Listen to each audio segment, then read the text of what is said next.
Çaylardan Tuna'ya Kızılçin'le arası var. Düştük kara sevdaya, loy loy gönül güzel yarası var.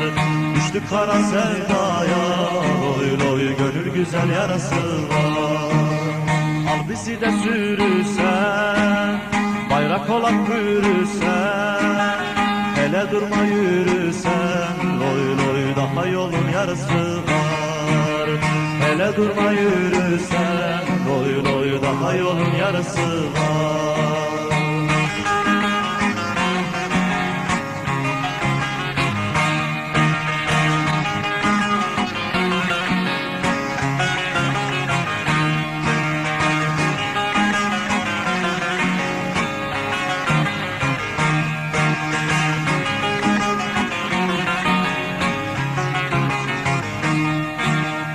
Ölüm bize ağır gelmez, kara topraklar gelmez, zindanları zor gelmez, loy loy gözlerinin karası var. Zindanları zor gelmez, loy loy gözlerinin karası var. Başka nizam istemem, yurtta tasa istemem, yasamasa istemem, loy loy milletimin böresi var. Yasamasa istemem, loy loy ulu Türk'ün böresi var.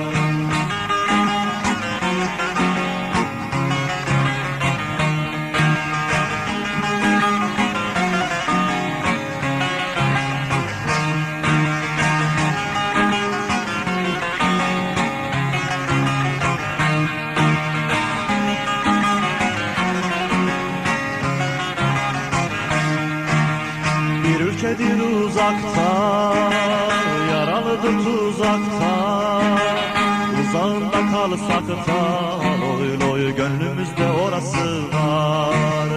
Uzağında kalsak da, loy loy gönüllerde orası var. Ele surata asacak, zalime kan kusacak, sanma böyle susacak, loy loy fındınası borası var. Sanma böyle susacak, loy loy fındınası borası var. Sanma böyle susacak, loy loy fırtınası borası var. Sanma böyle susacak, loy loy her şeyin bir sırası var.